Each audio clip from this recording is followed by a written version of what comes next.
Hello, and welcome to Channel 6. My name is Michael Rainville, and tonight we're going to have a fabulously interesting author, Lieutenant Colonel Mark Weber. You wrote a book for your three sons. We're going to get a sneak preview of what your book is all about. And it kind of starts out with you being a young man and being on the parade field and listening to General MacArthur's famous speech. Yeah, I was in basic training, and we were day 4 privates, and this voice, boomed out of nowhere: duty, honor, country, a code of conduct. And then it carried on, and just the hair on my neck stood on end. And just by the time he got done with the approximate 4-minute rendition, it's an adaptation of the 1962 speech from MacArthur to the cadets at West Point. By the time he was done, I had tears streaming down my face, and I was just realized that life was bigger than what was around me. The irony is that I knew about MacArthur before I went to basic training. I went to Cretin High School, and I was never a fan of MacArthur. Because he always seemed more like a cartoon character than a real person. And so when I was writing the book, it dawned on me that if it's a real-life man that you want to learn from, you got to find out from real-life men. And I didn't feel MacArthur was that guy. But the more I reviewed his words, the more I saw that he was talking about real life. Life is a struggle, the complexity, the confusion, and the contradictions, and then the personal courage and the search for wisdom to get through it all, and to do that as honestly as you can. And so that became the premise for how and what I wrote. And you immediately give some advice to your sons. You key off of your son Matthew that they're all smart enough and that they'll be able to figure out their problems and Right. they'll know what to do. Right. Well, because I remember Matthew asked me a question about something he was confused about, and I gave him some guidance, and then I started to tell him what I thought he should do. And he interrupted me: "Dad, I'll figure it out." And there was wisdom in that then 12-year-old boy. I realized that he had already asked me the question. He had already gotten the context. And then he had moved out to find his own path. And when you think about that, that's really how people should live their lives. Just ask some questions, gain some context, and then move out on your own. But I can't live his life for him or my sons.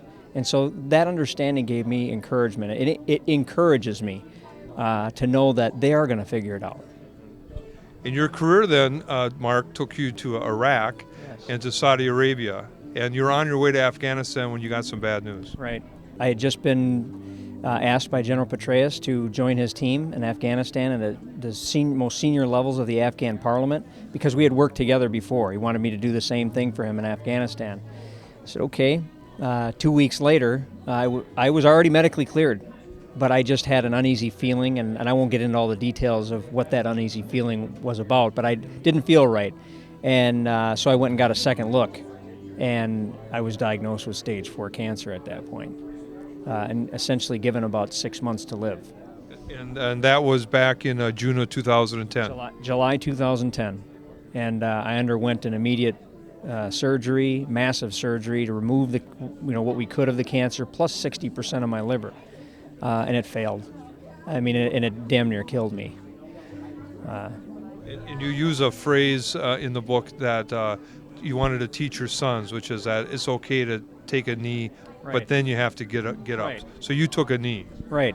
Yeah. There's times, I think oftentimes we don't think enough about what strength and courage and bravery really mean. That we think it means not crying or not being afraid, when in fact, sometimes it is about crying, and sometimes, and I don't want to be next to anyone in a fearful situation that's not afraid, because fear is a healthy thing. It keeps us alive. It's kept us alive.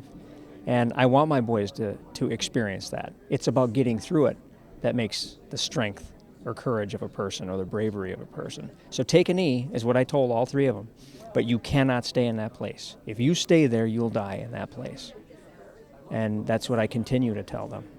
And you and your wife, you had a very sensitive discussion on how to break the news to your sons of your illness, and that you decided that you and your wife would act as shepherds, Right. Teaching them how to manage this Right. problem. I've got a little bit of a background in social studies. I went to school to be a teacher, and I have long believed that children do not need a shield; they need a shepherd. So that was my philosophy before cancer. It just underscored it now. as I reflected on how are we going to tell them and what should we tell them, there is a limit. I don't believe they should get all the information. You can do some reflection on what information they should get, and I talk about that in there.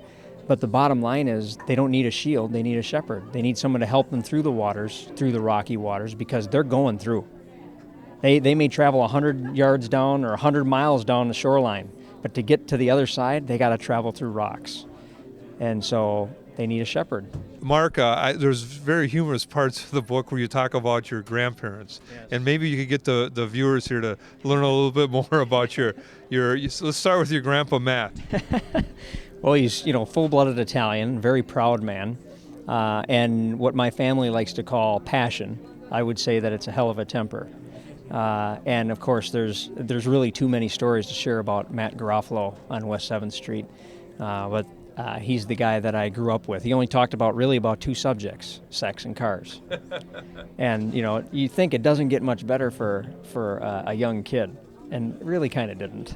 And when he talked about sex, he had 15 children. Right, had 15 kids, and I mean, even as I was, when he was maybe 9 or 10 months from dying, we didn't know when he was going to die, but he couldn't walk anymore, and I would do range of motion exercises with his legs. And I'd lay him down on the ground, and I'd move his legs back and forth, and he'd lay there, and he'd say, "Yep, only one thing I want to do when I'm in this position." 92 years old, and he's only got one thing on his mind, and it doesn't work anymore, he said. "What are you keeping me here for? It doesn't work." And so I joked at his funeral that St. Peter is probably still wondering who ran by him and threw a stack of bananas on the countertop, because the story about the bananas was that with 15 kids, or at any point if you got 6 or 7 kids, it's hard to find intimate moments with mom. And so he would come home and throw a box of bananas on the table. All the kids would be busy, and then he'd go have some fun with grandma. So your grandpa go down Casetas to get a box of fruit and come home. Some fruit, some meat, some cheese. Yeah, Casetas was where it was at. Yep. And then you have very, very touching memories of your grandmother, how she had this no-choice hardship, and she bore it with such grace and dignity. Right. I mean, she was paralyzed. Half of her body was paralyzed for over 15 years. And she was just always this silent warrior. And I didn't find it noble as a young boy that she suffered in silence. Like, I know you're miserable. So when I got old enough and more bold or bolder to ask a question, why, how do you put up with all this? What keeps you ticking? And she didn't smile or anything, and she just raised her good arm and pointed to all the pictures on the wall, of all her children, all of her grandchildren, all of her great-grandchildren. And it's that simple. And so, one of the lessons that I talk about in there, and I think we all need to be reminded constantly, especially my boys, is that don't overlook the simple things. For her, it was the simple things. My children, my grandchildren, my great-grandchildren, just seeing them, that can be enough. And tell us a little bit about your grandma Weber. Ironically, she died on Easter Sunday. Yeah. I mean, she was my favorite grandparent because she was the one who paid the most attention to all of us, really. And yeah, we came home from Sunday Mass. We were going to meet at Grandma and Grandpa's house, and we walked in, and there was nobody home. We were wondering what was going on. And my grandpa walked in, and he was crying, just sobbing. And he said, "She's gone." It was Easter Sunday morning, and it doesn't get more personal for a young Christian boy, Catholic boy. I mean, Easter Sunday, really? 12 years old. You can see it still affects me. So sure. And so your grandpa Weber must have been one heck of a guy, because he had a horrible accident when he was younger in the construction business. Before he had any children, before he was married even, he was kind of a playboy, and not a proud one as he got older. But he fell 8 stories, broke every bone in his body. He landed on top of his boss, and they tell the details of what happened and why. But that didn't end up being the greatest challenge of his life. It was after my grandma died, and he had to spend the next 15 plus years without her in a severe state of depression, constantly questioning what he had done in his youth, and he never would talk about it. And so that's one of the reasons that I'm very candid in here, because I want to know about that. I wanted to know. I thought it expressed more of his humanity to know those things about him. And so I wanted to provide that for my kids. I'm a human being. I don't want them to have a mythical understanding of who I was. I want them to know that they don't have a super high ideal that they have to meet. You know what I mean? You think about your dad, and you're like, boy, I could never do that.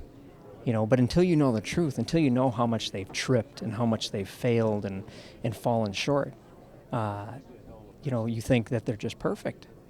I mean, isn't that the most destructive day of our lives when we realize our parents aren't perfect? So I wanted to provide that. You attended Cretin High School, and in your book you talk about some real lessons you learned there. It was a tough part of your life freshman year. Your family broke up, and then you were subject to some bullying. Right. I'll leave the details to the book, but the bottom line is that I was accused of having of something sexual happening to me in the shower. And for a boy in an all-boys school, I don't know many things that can be more traumatic. And I talk about this in the book, that I wanted to kill myself. I mean, I really did. I thought this is just insane. And then on top of that, my parents were separated. So all of this happened around the same time. Obviously, I didn't go through with that decision. I did reflect on it, but and at Cretin, you came out with just some real set of rules that you learned some real life lessons. One which struck me was that you don't ask your subordinates to do something that you wouldn't do yourself. Yeah, I mean there were dozens of things that I learned through the JROTC program, their military program as we called it. People were afraid that I was going to be brainwashed because I was in uniform, and I was, but these were the gems of poison that I was left with. Never ask your subordinates to do something that you're not willing to do yourself, and a host of others. Right, and later in your book, you do talk about how the little things matter. So how you're dressed, how your shoes are, that's all very important. You give an example of you were once asked to organize, and I'm going to get the word wrong. It's a parade. It's where you did the duck walk. Oh yes. They were looking for an adjutant, usually the senior lieutenant in the brigade, and it wasn't any badge of honor to be selected because nobody wanted to do it, because the adjutant has to walk. It looks like a duck. You have to walk so fast that you look like a duck waddling across, because you can't run, but you have to walk as quickly as you can. And I knew drill and ceremonies inside and out from my time at Cretin, so I was like, I'll do it. I didn't need to know any of the commands. I knew all of that stuff. And so I got out there, and a colonel remarked to me afterward, "Boy, that was fantastic. You look like you had a red-hot fire poker shoved up your ass." And I'm sure I did. That's what got me the attention. That's what got, all this work, and the thing that gets me, the kudos is looking like a jackass out on the field, But it was. It didn't get me good assignments. It got people to look at me, and then my hard work is what ended up carrying the day. Mark, in your second chapter, then you talk about how important it is to not substitute words for actions, that actions really matter. And then you tell a great story about Sergeant Paradise. Well, Drill Sergeant Paradise is one of the few drill sergeants who ate last. And this wasn't anything that he announced, like this is why I'm doing it. He just ate last. And when he was done, he said, "Y'all are done." And speaking only for myself, I thought, how can I complain? He's gotten less time to eat than I have, and he's done, so I should be done. And just so many lessons in that one thing. But the biggest one being that everyone saw, whether they said anything or not, they all saw what he did. And that I think one of the biggest mistakes that we make as we get older is that we assume nobody's watching. We assume nobody's paying attention when everyone's really paying attention, and you have to assume that they are. So when the matter of honor is doing the right thing even when nobody's looking. That chapter also has a great story about building a snow fort with your sons. Yes. When we first moved back to Minnesota, we had the mother of all snowstorms. That was 2009, 2010, right around Christmas. And I looked up in Minnesota records, and the last time that we had a whopper like that much snowfall in one day, was when I was my twins' age. And so I was like, we're building a snow fort, and it's going to be big. And they were all for it. We're going to build it so big that you can walk inside of it. And they were, this is great. But I was not fooled. these are young kids. I thought, we're going to get day 2 into this, and they're going to say, what is this madness? And that's exactly what happened. So by about day 4, I was running a Russian gulag. Come on, boys, we're going to do this, And I said, hard work will pay. It always pays off. And really it did when we had all the neighbor kids over and cars would stop in the street. But when Care 11 called and said, we heard about this snow fort, we got to take a look at it. I mean, that was a huge dad moment for me.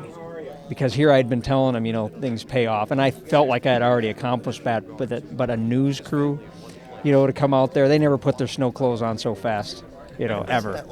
Isn't it amazing? This is fabulous. That is a heck of a lot of work. This is fabulous. Well done, gang. Exactly. Get the neighborhood together. Start stacking it up. Have a great night. We'll see you at 6. Mark, when you talk about your father, you have some incredibly fond memories of Raceway Park. Your dad was a race car driver. Yes, he was a hobby stock race car driver. So he had a 57 Chevy that he, painted black. It had white 26 on the side. And we knew nothing about NASCAR back then.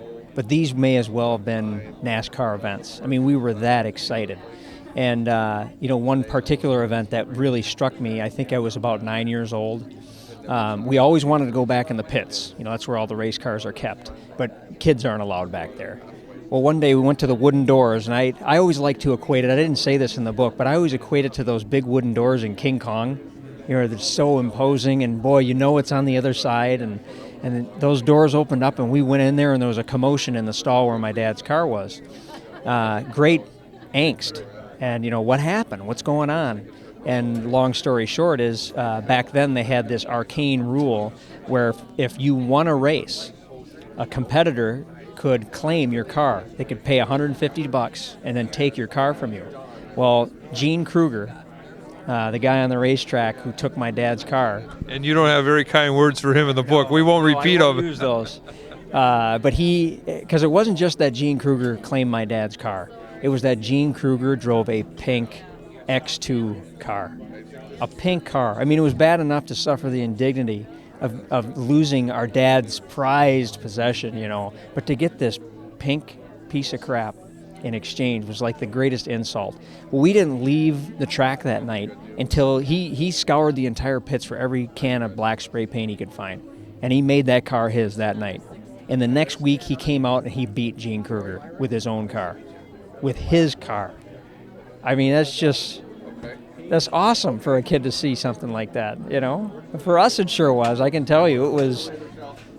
I mean, when I really get into the details of the story, it makes me cry.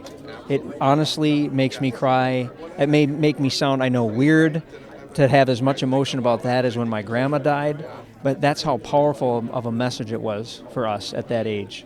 So, Mark, you got to tell us a little bit about the first time you met your father-in-law. So we pulled up into Hastings, Minnesota, and this was the first time I was going to meet him, and I could see a figure standing in the window, and I had to double look because it was night out, and the light was on. I said, is that guy not wearing a shirt? Well, and this was winter in Minnesota. Yeah, winter. And we go inside, and there he is sharpening knives. Ed Coughlin, he's sharpening knives at the window. And he turns around, hey, how you doing, Mark? And he shakes my hand, and I'm like, you're not wearing a shirt. And I didn't say this in the book, but he's covered in hair. I mean, he's the hairiest man I've ever seen in my life. So his back, his arms, I mean, he looked like he was wearing a coat. And I know he did that for impact, and it worked. Yeah, I got it. He was teaching you about how you should treat his little girl. That's right. I got the message. I got it. It was not easy for Kristen to become an Army wife. You talk a lot about your great love for her and the difficult move it was to follow you around your career. Yeah, Kristen was very close with her family, and so moving her, right after we graduated from college to move into the Army and to go where the Army tells you to go.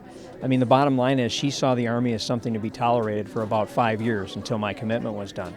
And that was fair enough. I didn't fault her for that. But it was a very difficult life for her. She didn't choose that life. She chose me. Now, you could say by extension she chose me, but I didn't think that was unfair of an assessment by her.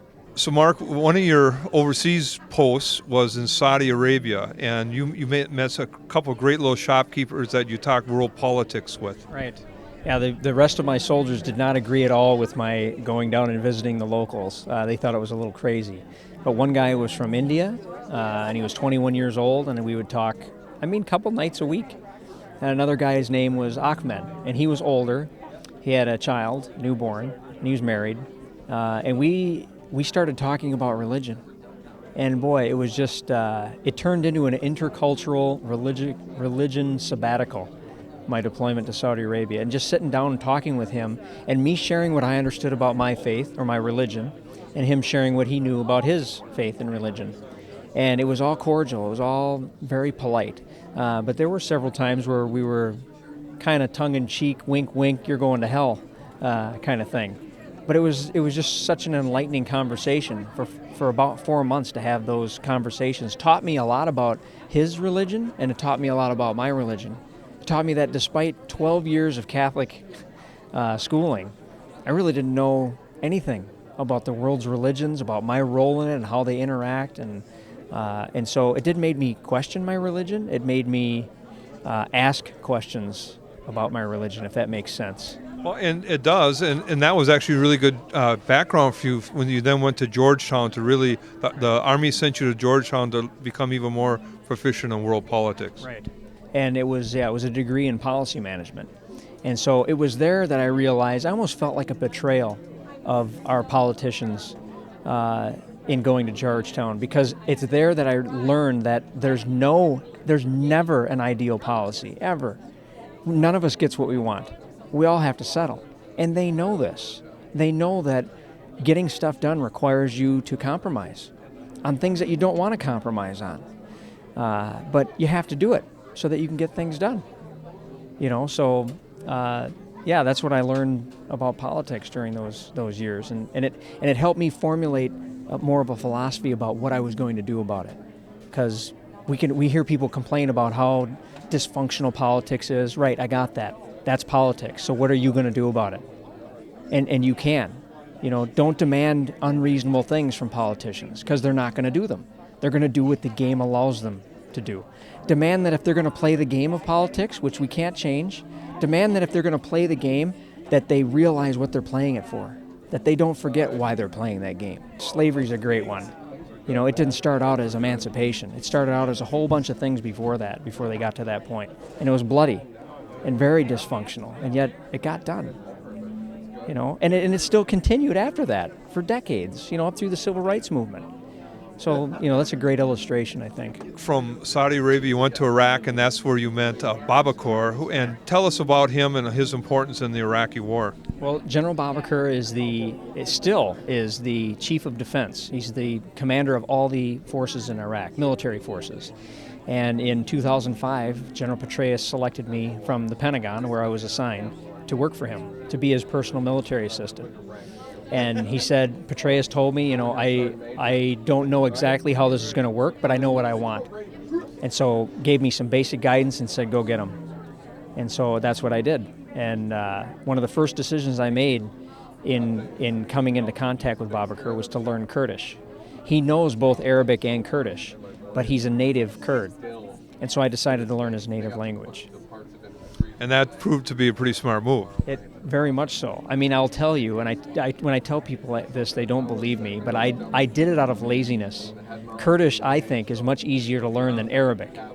It's more of a Latin-based language. Well, whatever the basis, he loved it. I mean, he still calls me his son. I just talked to him a few weeks ago.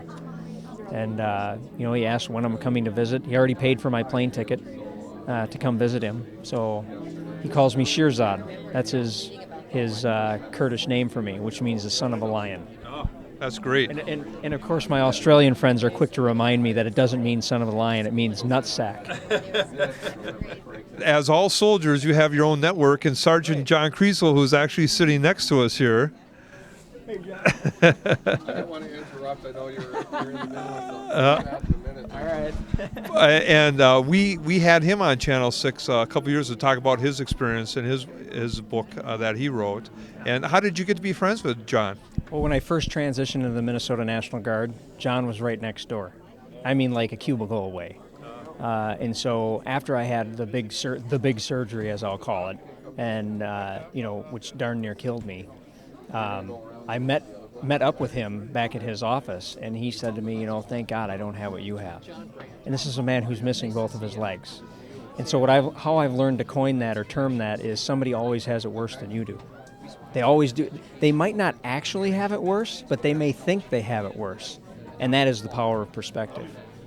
It helps you get through your day when you see that somebody else has it worse than you do. Stop complaining, or figure out a way to get through it.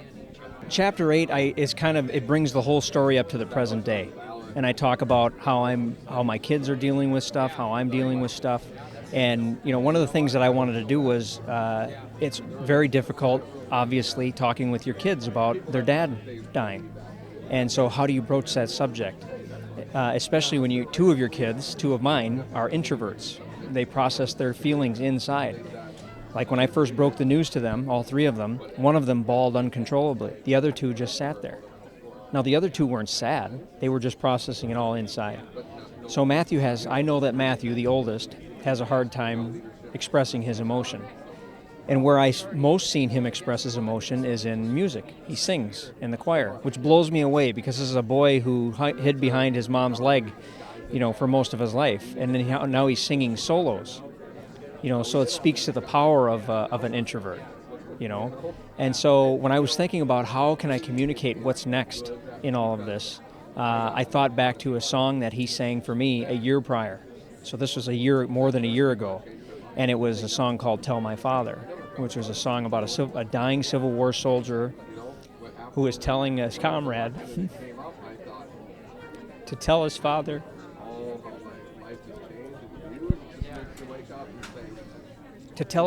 that he had fought with honor and that he didn't give up, that he didn't surrender, and that he did him proud. He did his name proud. And that he never quit. And so, now fast forward a year, and I was crying over the keyboard as I thought about the way that I could communicate with him. And I wondered if it would be too bold, but I said a duet.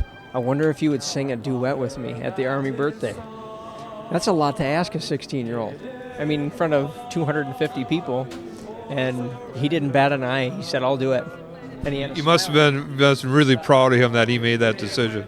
He had a smile on his face, and that wasn't what I expected from a 16-year-old, to be asked such a bold thing to do. He did that for me. And, we got up there, and, you see the tape. If you can make it through it without crying, God bless you.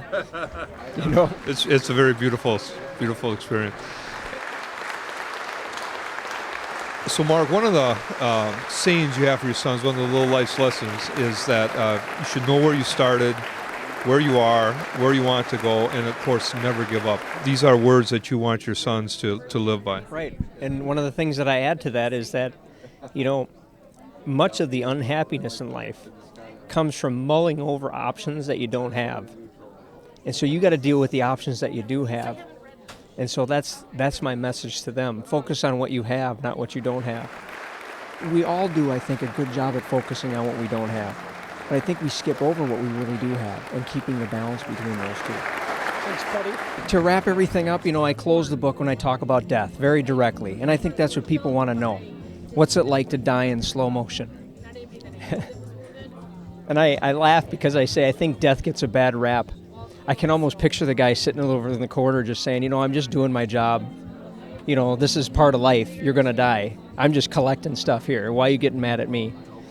And, they say in the Bible, many people know this, that death is supposed to come as a thief in the night. And I managed to catch him sneaking in and kicked him in the teeth for 2 years. Now, I don't know why and I don't know how, and I don't particularly care. I'm focused on what I have. And so that's what I'm doing with the time that I have left.